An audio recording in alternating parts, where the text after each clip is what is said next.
माँ बहन मान योजना के तहत मकर संक्रांति को हमारी सरकार बनते ही 14 जनवरी को 1 साल का यानी 30,000 रुपया डायरेक्ट उनके खाते में हम लोग डालेंगे।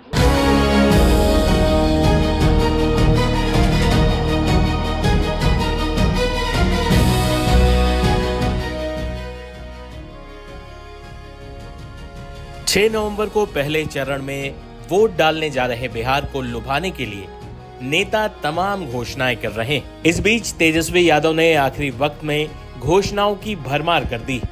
हर घर में सरकारी नौकरी के अलावा तेजस्वी यादव ने एक और बड़ा वादा कर दिया है। 14 जनवरी 2026 को उनकी सरकार बनने के बाद बिहार की सभी महिलाओं के खाते में 30,000 रुपए भेजने का वादा तेजस्वी यादव ने कर दिया है। तेजस्वी यादव अपनी जीत के प्रति आश्वस्त दिख रहे हैं। सुनिए क्या बोले तेजस्वी यादव। हम लोग जीत रहे हैं, बिहार की जनता जिता रही है। 18 तारीख को आप शपथ लेंगे? एकदम 18 को। तो किसान जो है, चाहे गेहूं हो या आपका जो धान का जो रहता है, जो एमएसपी के अतिरिक्त जो है 300 रुपये और 400 रुपये जो है उन लोगों को जो मिलेगा। धान का अतिरिक्त 300 रुपये और गेहूं का जो है अतिरिक्त 400 रुपये हम लोग देंगे। तो धान और गेहूं का हो गया। साथ ही साथ जो सिंचाई के लिए जो बिजली जो इस्तेमाल करते हैं किसान, वो बिजली जो है मुफ्त हम लोग किसानों को देंगे।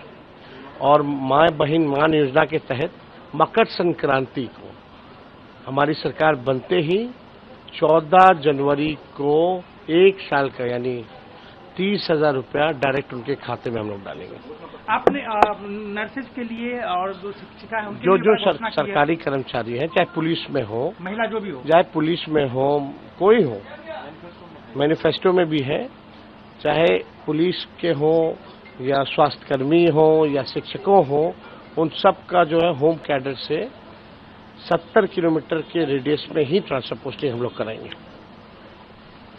एक चीज क्योंकि आज ये अंतिम आपका होगा, ये चुनाव का कैंपेन होगा, क्या माहौल लग रहा है? क्या हम लोग जीत रहे हैं, बिहार की जनता जिता रही है। 18 तारीख को आप शपथ लेंगे?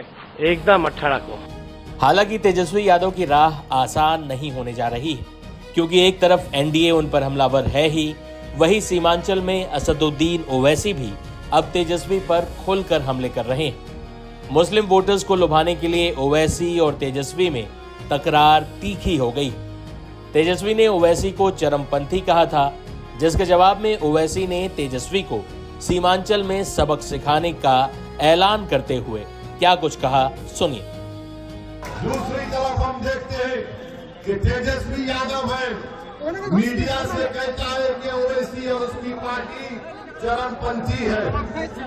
मेरे अजीज दोस्तों और बुजुर्गों, तेजस्वी की नजर में, राजद और गठबंधन की नजर में जो नमाजी है वो चरमपंथी है, जो कुरान को पढ़ता है वो चरमपंथी है, जो रोजे रखता है वो चरमपंथी है, जो मदरसे में पढ़ाता है वो चरमपंथी है, जिसके चेहरे पर दाढ़ी है वो चरमपंथी है, जिसके सर के ऊपर नमाज की टोपी है वो चरमपंथी है। ये हमारी माँ और बहनों के सर पर दुपट्टा या हिजाब या बुर्का है, राजद और गठबंधन की नजर में चरमपंथी है। और कौन राजद की नजर में, तेजस्वी की नजर में चरमपंथी नहीं है? जो उसके बाप लालू के सामने आकर सर झुकाए। तो सुन लो तेजस्वी, हम जमीन और आसमान के खालिक को मानने वाले हैं। हम अपना सर झुकाते जमीन और आसमान के खालिक के सामने। हम किताब अगर कोई मानते हैं तो अल्लाह के कलाम को मानते हैं, उसके बाद संविधान को मानते हैं। हमको इस बात की इजाजत देता है कि हम सब लोग, चाहे हिंदू, मुसलमान या जो कोई भी अपने मजहब पर चले, मगर तेजस्वी की नजर में ओवैसी चरमपंथी है, जो नमाजी है चरमपंथी है, जो कुरान पढ़ता है चरमपंथी है। सुन लो तेजस्वी, तुमने जो कहा है, तुमने पूरे सीमांचल के अल्पसंख्यक समाज को तुमने बदनाम किया है। तो बताओ बवाली की जनता, क्या आप तेजस्वी के इस बयान की तारीफ करते हैं या उसकी मुखालिफत करते हैं? ये तेजस्वी अगर कह रहा है तो सोचो ये मोदी का छोटा भाई बनकर अपनी नफरत का इजहार कर रहा है। ये आज सत्ता में हासिल करने के लिए और गुरूर और तकब्बुर में डूबा हुआ शख्स है जो किसी नमाजी को चरमपंथी कहता है। अरे सुन तेजस्वी, तुझे जो गाली देना है पकड़े, मगर याद रख असदुद्दीन अवैसी 5 मरतबा का सांसद है,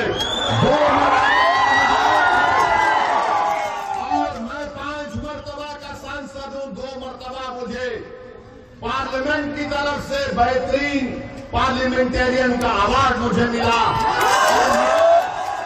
और ये लालू का बेटा बोलता है मैं चरमपंथी हूं। तेरे बोलने से कोई फर्क नहीं पड़ता, जो बोलना चाहे बोल ले, मगर सीमांचल और बरारी की जनता तुझे बताएगी कि चरमपंथी का मतलब क्या है।